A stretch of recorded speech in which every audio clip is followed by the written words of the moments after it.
morning, Sunrisers. I'm Dr. Karen Emerson, and today I have with me my technician, Mary Parker, and this guy is Duke. He's actually a 16-year-old Newfoundland that presented a few months ago. He's actually been a patient of mine for several years. We diagnosed him with hypothyroidism a few years back, but he presented. His family had went out of town for about a week or two, and they came back, and he had this huge, large tumor swelling on the outside of his foot here, on that toe, right in here. And we're actually going to show you pictures of what it looked like.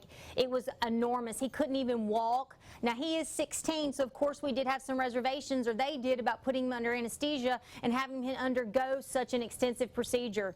Before we talked about surgery, we went ahead and did blood work, which was normal, and we went ahead and did what we call a metastasis check.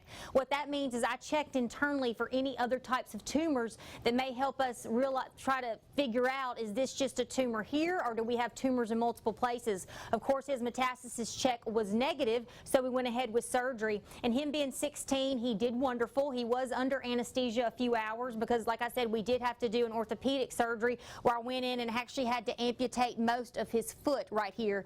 We also, in order for us to close this wound, I had to go in and do something called a skin flap, where I actually took skin from up here and rerouted it around to cover this area of his foot so that he would be able to walk and so that it would heal faster. Duke did wonderful. This was a few-week process. After surgery, the owners did have to go home and bandage his foot basically daily and keep him from licking it because of, unlike us, he could not understand that he's not supposed to lick his foot, but he did wonderful. The tumor actually turned out to not be cancer. It was a benign growth that he had licked excessively and irritated, so it did have to come off. But if you have an older dog at home, or if you notice an area they are excessively licking, or you notice an area that is growing, don't wait. Go ahead and bring them in for that consultation so that we can decide if we need to go ahead and take it off before it gets really, really bad. And I promise your pets will thank you. WCBI Animal Health with Dr. Emerson was brought to you by Emerson Animal Hospital in West Point.